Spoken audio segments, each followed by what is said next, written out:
Your instructor is James Frem. Dr. Frem is an associate professor of German and linguistics at Ithaca College. He has taught at universities in Heidelberg and Munster and is the author of a German language textbook.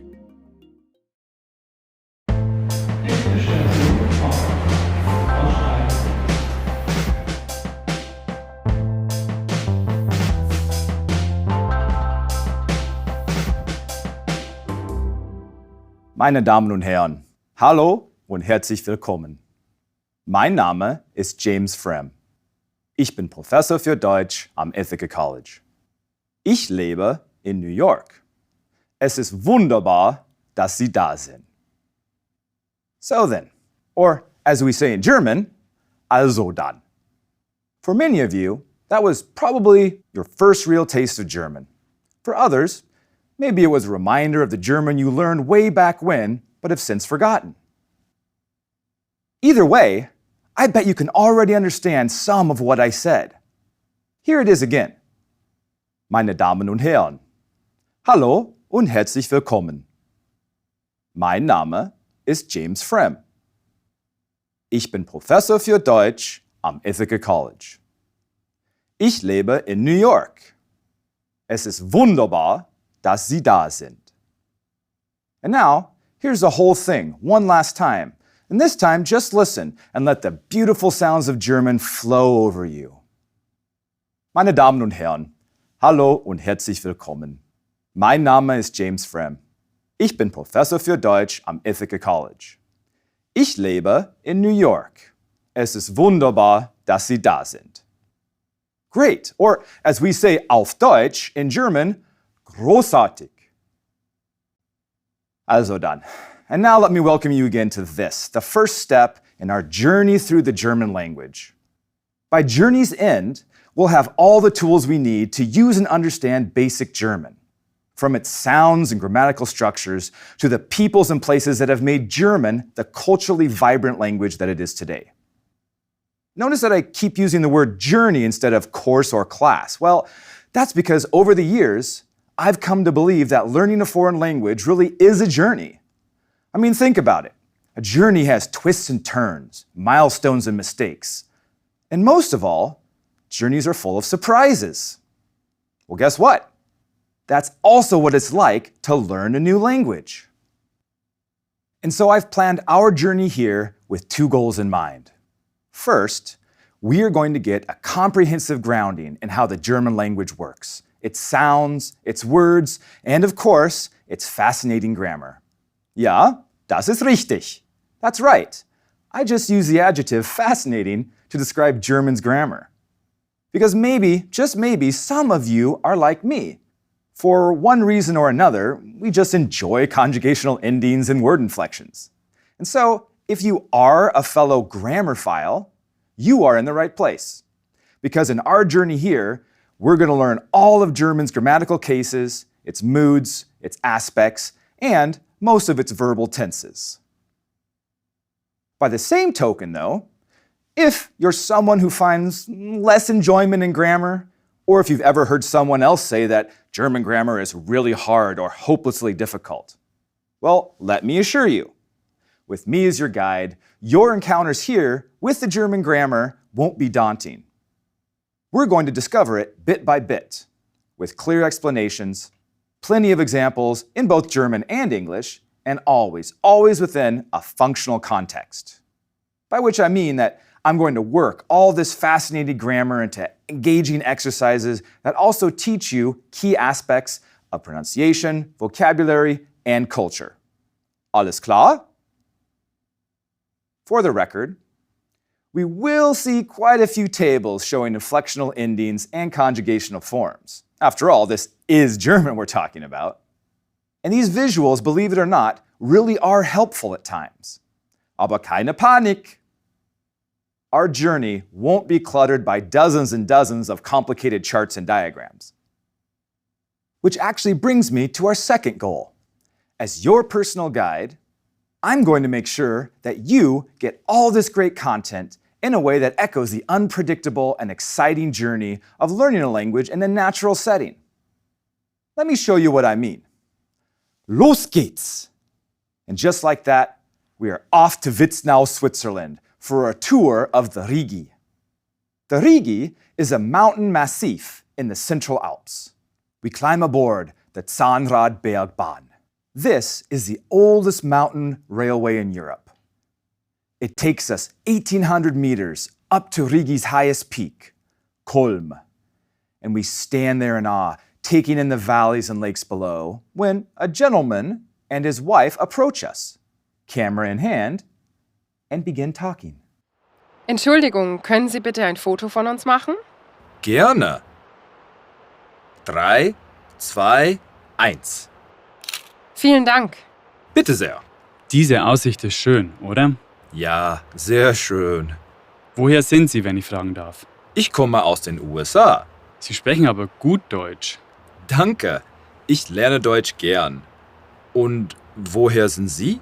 Wir sind aus Deutschland. Wir wohnen in Augsburg. Ach so. Und wo ist Augsburg? And the next thing you know, Ralf und Mia are insisting that we come visit them in their home city of Augsburg. Schön, oder? Also dann, that little episode should give you an idea of what I mean when I say that on our journey here, we're going to get to know the language through real-world contexts, and not just through grammar tables, translation activities, and repeat after me exercises. Alles klar? Großartig! And this brings me to one last important note about our journey. If you haven't already noticed, this is not going to be one of those language learning deals that promises you a full immersion experience or that tries to mimic the natural processes of child language acquisition. Warum nicht? Well, first of all, we are not children. In fact, if you think about it, it's kind of odd, maybe even borderline patronizing, to treat someone like a child when they're trying to accomplish something as difficult as learning a new language. And second, unlike a child, we're not passively acquiring a first language. We're adults, and we're actively learning a foreign language. So what I'm getting at is this. Your journey here with me will be 30 straightforward and hopefully entertaining lessons, each one created for the purpose of showing you this is the German language and this is how you use it. I'm going to explain the language to you. I'm not just going to bombard you with it and expect that somehow, miraculously, you soak it up like a child. Alles klar? Alrighty then. Are you ready for our journey to begin? Are you ready to start learning German? Großartig. Also dann, meine Damen und Herren, los geht's. We're going to jump right in with some basics on pronunciation. In German, by the way, the word for pronunciation is die Aussprache. Oh, and also, don't forget that this is a video. So you can pause or rewind me as many times as you want, or you can stand. What we want to do is get our mouth used to forming all these new sounds. And we can do this by forming the sounds again and again. So think of it as training your oral muscle memory. Alles klar? Which now brings me to my second tip. Practice your pronunciation in a mirror. In a mirror, you can actually see what's going on in your mouth with your lips, tongue, teeth, and throat. You know, I always tell my students to prepare themselves because in my course, they're also going to get to know their mouth better. Also dann, here's our first phrase. Guten Tag. It's the most important greeting in German. Guten Tag. It works in all German-speaking areas in the morning and afternoon. Listen especially to the vowel in the first word. Guten Tag. You'll notice that the U sound in guten is deeper and has a purer tone than English's U. The German U requires your lips to stay rounded, while your tongue rises and bunches up against the roof of your mouth towards the back. Guten Tag. Imagine that we're walking into a museum in Hamburg. How do we greet the person at the ticket counter? Guten Tag. Now, picture us going to this museum first thing in the morning. Guten Tag will work fine, but we can also say Guten Morgen. And now repeat after me. Guten Morgen. Guten Morgen. And now, imagine that we're in the beautiful harbor city of Bremen. It's 8 in the morning, and we walk into a Bäckerei. How do we greet the baker? Guten Morgen. And then, when it's evening time, well, we can wish the baker Guten Abend. Wiederholen Sie bitte. This phrase means please repeat, by the way. Wiederholen Sie bitte. You'll hear me say it a lot throughout our journey. So then, wiederholen Sie bitte. Guten Abend. And now, picture us walking up to a discotheque in Düsseldorf. Because, well, we're never too old to dance in Düsseldorf, right? And when the bouncer looks at us, we say, Guten Abend. The bouncer, by the way, that's what we call der Türsteher, which literally translates to door stander. Tür, meaning door, Steher means stander. Now, one of the things we'll see again and again on our journey is that German is a compound-friendly language. It just loves to stick words and pieces of words together to make a new word. So take the German word for refrigerator. That word is Kühlschrank, literally cool cupboard. The word for mitten is Handschuh, a hand shoe. And one of my personal favorite German compounds, are you ready, is Wiederbelebungsversuche. Now, you translate this as resuscitation attempts, in the sense of doing CPR on someone. But the word itself is actually made up of 3 smaller words: Wieder, Belebung, and Versuche. Wieder means again. Belebung literally means belifing, as in to give someone the attribute of aliveness. And Versuche is attempts. So this fantastic word, Wiederbelebungsversuche, really means attempts to bring to life again. Pretty cool, right? So let's get back to die Aussprache. So far, we've learned standard greetings for all the times of day and the German vowel U. Guten Morgen, Guten Tag, Guten Abend. But we need to add something else here. You see, in most countries around the world, there are different greetings depending on where you live. Now, if you're familiar with the United States, think of howdy y'all in some parts of the US South. And well, the same thing applies in the German-speaking world.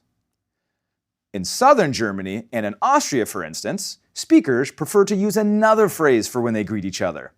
And this phrase is Grüß Gott. Wiederholen Sie bitte. Grüß Gott. Grüß Gott. Imagine us taking a seat in a Wiener Kaffeehaus, a Viennese cafe, and when the waiter approaches, we say, Grüß Gott. Listen closely to the vowel in Grüß. Now, this is not a vowel we have in English. In German, it's written as a U with 2 little dots over it, called an umlaut. In fact, you've probably seen this pair of dots before, especially if you're a fan of the 80s hair band Motley Crue, or if you fancy Haagen-Dazs ice cream. Well, I hate to disappoint you, but those umlauts have nothing to do with the German umlaut. At least not in the sense of sound. The umlaut in German actually means that the U is more front-tonguey. Now, what I mean by front-tonguey is that the vowel U is pronounced with your lips in the usual rounded position, but your tongue moves forward. So say U, and now keep your lips rounded, but unbunch the tongue from the back of your mouth and move it slowly forward along the upper palate. In fact, put it in the same place as you do for the vowel E. And now pronounce the U, keeping your tongue where you would for the E. Ü, Ü. That's it. Wiederholen Sie bitte. Grüß, Grüß Gott. We'll meet another umlauted vowel in our next lesson. Also dann, meine Damen und Herren, now that we've learned a few ways to greet someone auf Deutsch, let's learn how to say goodbye. And the first option is one that you might have heard before. Auf Wiedersehen. Note that Wiedersehen is spelled with a W. But like all German words spelled with a W, it's pronounced as a V. Wiederholen Sie bitte. Auf Wiedersehen. Auf Wiedersehen. So, imagine once again that we're strolling into that Bäckerei in Bremen. How do we greet the baker? Guten Morgen or Guten Tag. And then, after we bought a loaf of frisches Brot, we say Auf Wiedersehen. But then, what do we say at night when we part ways with our dinner guests after a lovely rounded meal of Bier, Sauerkraut, and Bratwurst? Well, we wish them Gute Nacht. Also dann, meine Damen und Herren, wiederholen Sie bitte. Gute Nacht. Gute Nacht. Whoa, there it is. Did you hear it? Ladies and gentlemen, we just encountered the most famous of German sounds, the ch. Now, quick trivia question for you. Who was that masterful German composer of the Baroque period? You might recall his toccata and fugue in D minor goes like this. Da-na-na, da-na-na-na-na. You got it. That's the one, the only, Johann Sebastian Bach. Now, we say Bach in English. But you'll note that his name is spelled B-A-C-H. And in German, if a CH comes after an A sound, it's pronounced ch. So it's Bach. It's not Bach. Bach is actually a multi-style of German beer. Yum. We'll hear all about Deutsches Bier in another lesson. But for now, and for Johann Sebastian, while I guess you can sip a Bockbier while taking in one of Johann's Meisterwerke, just remember, you're listening to Bach, not Bach. Also dann, wiederholen Sie bitte. Bach. The tongue bunches up in the back of the mouth, and air gets pushed out and over it. The result is a low, raspy sound. Ch. Now you try it. Bach. Nacht. Bach. Gute Nacht, Bach. Okay, so this is where I have to point out one unfortunate ambiguity in German spelling. German spelling is actually really consistent, and we'll see this in our next lesson, in fact, when we cover the alphabet in more detail. The ambiguity I want to point out now has to do with the CH spelling, just as we saw it in words like Nacht and Bach. Now, we just saw that this sound is pronounced in the back of the throat as ch. Well, the CH can also stand for another sound, which is pronounced near the front of the mouth, and this sound is ch. Let me show you what I mean, using a phrase that I believe everyone should know in German. Ich spreche ein bisschen Deutsch. Now, this phrase has three instances of the ch sound. Ich spreche ein bisschen Deutsch. It means I speak a little German. And if you say the phrase right, you'll feel your tongue flatten up against the roof of the mouth, towards the front and not the back. So with Bach, it was in the back. Nacht, it was in the back. This sound is in the front. So here's that phrase one more time.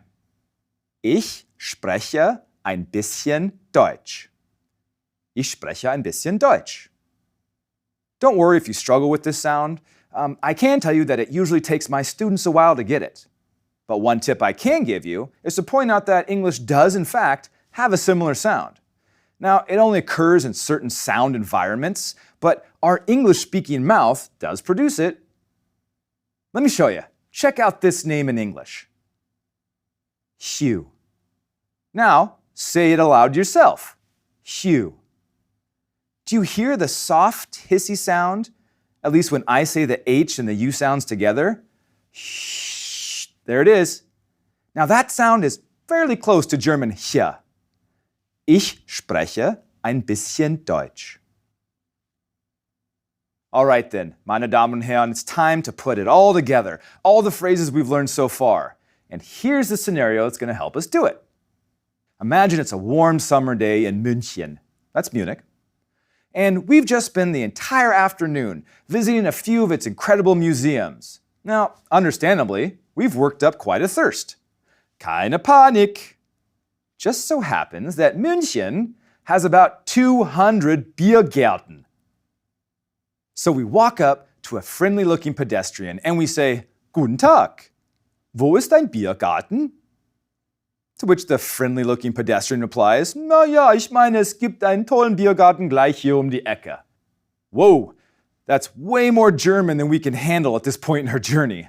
So we use the phrase we've just learned. Ich spreche ein bisschen Deutsch. And upon hearing this, the friendly-looking pedestrian takes out their smartphone and shows us that, amazingly, there's a beer garden just around the next corner. Großartig, we exclaim, and then we wish them Auf Wiedersehen. And like that, we're on our way to a Munich Biergarten to slake our thirst. Ach, Bier. Now, give yourself a little pat on the back because you've officially taken the first steps in your journey to learn German. Also dann, meine Damen und Herren, I hope that you enjoyed this little introduction to some of German's distinct sounds and the handful of useful phrases too. Right now, however, I'd like to let you in on a lesser-known secret about you and me and anyone else who knows English, whether as a native speaker or an advanced learner. And here's the secret.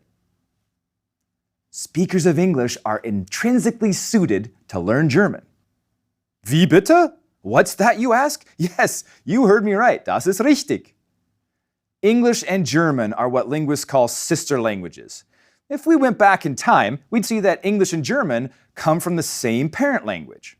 And so today, they have a lot of words and even a lot of grammar in common. So let me show you what I mean. Here is another short paragraph about myself, and it's all in German, and I'll bet that you are able to understand much, if not all of it. Here goes. Hallo, mein Name ist James. Ich komme aus Oregon. Ich habe einen jüngeren und einen älteren Bruder. Meine Eltern haben ein Haus in Oregon. Meine Mutter geht oft in gute Restaurants. Mein Vater liebt Hunde. You were able to understand a lot of that, am I right? And the reason for this is simple. You know English. So let's take one more look at what I just said. Mein Name ist James. My name is James. That's pretty straightforward. Ich komme, I come, aus, out of or from, Oregon. Ich komme aus Oregon. I come from Oregon. The English cognates for kommen and aus are to come and out. But you also heard me use the words Bruder, Mutter, Vater, Haus, and Restaurants. I'm sure you can come up with English cognates for those, right? Now, sometimes we do have to reach a little to find cognates. The word Hunde, for example. Well, Hunde is actually cognate with the English word hounds, but not in the sense of the particular breed, but rather all canines in general, that is, dogs. So let's try one together. Another word you heard me use was oft. Now, what do you think the English cognate is of oft? Richtig, often. And I also said the word liebt. Liebt. If you guessed that it's cognate with English loves, you were right on the money. Elsewhere in my monologue, I talked about my Eltern. Eltern. Do you have any idea what the English cognate for that might be? I mean, it's translated as parents, but that word parents was borrowed from French a long time ago. Eltern. Okay, this one is a little tough. Eltern is actually cognate with our word elders. Do you see the connection? Those who are älter or older are also our elders. Eltern. Pretty cool, right? And so my point is this. English and German are close linguistic relatives. If you or anyone else knows enough English to understand this lesson, well then you're in luck because you already have a head start on learning German. And speaking of learning German, why should you or anyone else learn it? Who speaks German and where do they speak it? You know, every semester I ask my students this same question. And I ask them, I say, why did you guys choose German from all the other languages that our college offers? And without fail, I get a list that looks something like this. I have family in Germany. German is important for international business. I'm going to travel to Germany. It's important for what I'm studying. My grandma used to swear at me in German. And finally, my advisor is making me take German. Aside from the last one, these are all great reasons to learn German. What's more, they suggest that German is an important and useful language today. For starters, it doesn't surprise me in the least that a lot of my students have memories of a family member swearing at them in German. On the 2010 census, around 50 million Americans listed German as their ancestry. Now that's a whopping 15% of the entire US population. And at the time of this taping, German ranks among the top 5 languages other than English spoken at home in the United States. And in 16 states, German is the 3rd most frequently spoken language at home, after English and Spanish. Worldwide, somewhere in the neighborhood of 100 million people speak German as a first language, and more than 15 million speak it as a second language. When I talk to people about what I do, many of them are pretty surprised when I tell them that, German is spoken in a lot more places than Germany. Actually, I tell them, German is listed as an official language in 6 countries. And in another 13 countries, German is recognized as an official minority language. In fact, the German language has a bigger international presence than many people realize. In terms of business and finance, it's well known that Germany's economy drives the European Union. German, Austrian, and Swiss companies employ millions of people, both at home and overseas. And you might have heard of some of these companies: Mercedes, Siemens, Red Bull, Glock, Nestle, Rolex. Sound familiar? Finally, as most of you will already know, German is also an internationally acknowledged language of culture and learning. Whether it's literature, or politics, science, or philosophy, music, or history, some of the best and brightest minds have written in the German language. There's just way too many to name here. But I will tell you this much: by learning German, you are opening up an exclusive door to this trove of knowledge and beauty. Many of my own students have taken German from me because they want access to that exclusive higher level of learning. Now, I could go on and on with reasons to learn German, but what it really comes down to is this: you have to have your own reason. And it's gotta be something that drives you deeply and personally, whether you're seeking closer connections to family, planning a trip to a German-speaking country, or because, like me, yes, I will admit it, like me, you just really dig grammar and words and foreign languages in general. Whatever it is, something should motivate you. The rest is my job. Also dann, meine Damen und Herren, are you ready for your journey? Are you ready to learn the ins and outs of the German language and the German-speaking culture? Großartig! Los geht's!